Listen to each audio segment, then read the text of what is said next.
वनांचल TV 24 live.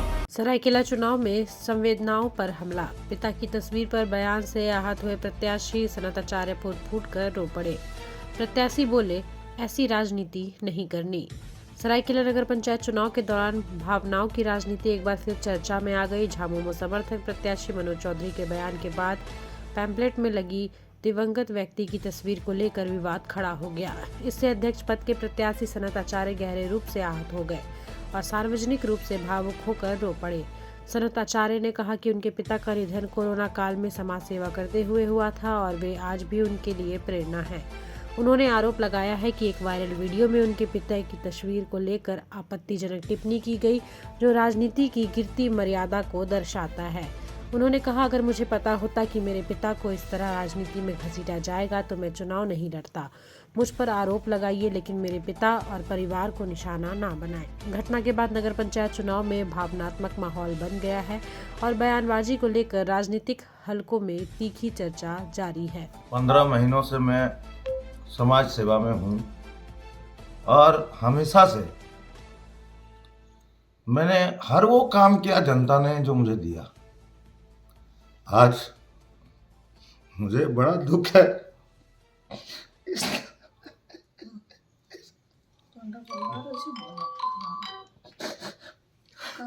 मैं कभी चुनाव नहीं लड़ना चाहता था, इसलिए कि आज मेरे पिताजी पे कीचड़ उछाला जा रहा है।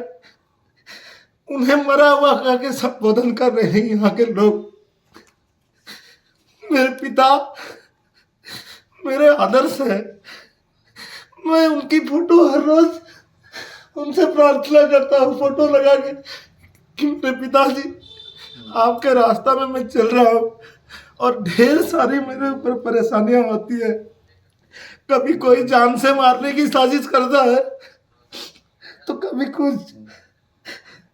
आज कल से मैं बहुत दुखी हूँ इस बात के लिए कि मेरे पिता लोगों के सेवा करते करते कोरोना काल में छटपट हो के उनकी जान चल गई। मैं उन्हें किसी हाल में भी बचा नहीं सका। आज बड़ा दुख होता है और मैं ये सोचता हूँ कि मैं क्यों चुनाव लड़ रहा हूँ। बिना चुनाव लड़े ही तो मैं लोगों की सेवा कर सकता था। ऐसे ऐसे लोग यहाँ पर हैं जो मेरे पिता को मरे हुए लोग कहते हैं।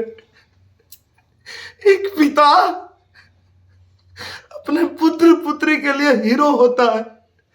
मेरे पिताजी भी हीरो थे, वो चाहे जिंदा थे तो भी हीरो थे। आज मरने के बाद भी मेरे पिताजी हीरो है मेरे लिए। मैं हर दिन सोचता हूँ कि आज मेरे इतने अच्छे दिन में मेरे पिता मेरे साथ नहीं है।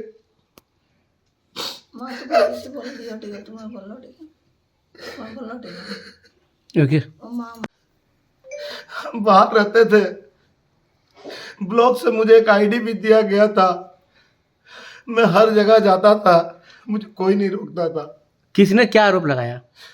कल एक वीडियो वायरल हुआ जिसमें यहाँ के नेता ने बताया कि मैं ये फोटो लगाया, इसमें मेरे पिता का फोटो है। बोलते हैं कि मरे हुए व्यक्तियों का फोटो लगा के राजनीति करे। मैं मरे हुए, मेरे पिता मरे हुए नहीं किया जा सकेगा। मरे हुए फोटो से क्या मतलब है? मेरे पिता है और बाकी लोग उनके दोस्त हैं, इनका परिवार है और ये परिवार के लोग मेरे रिश्तेदार हैं। इतनी गंदी बात कोई कैसे कर सकता है? मेरे पिता आज भी मेरे दिल में जिंदा है। मैं हर दिन उनको अनुसरण करता हूँ और उन्हीं के बताए हुए रास्ते पे चल रहा हूँ। ये मेरे लिए बड़ा कठिन दिन है।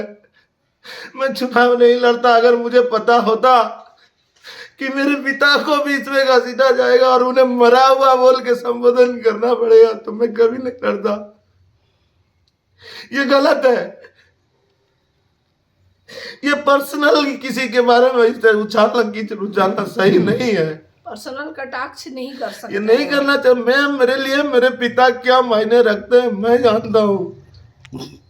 ये मेरी अपनी मान्यता है और इस तरह से अगर ये लोग राजनीति करते हैं तो मुझे राजनीति नहीं करनी है।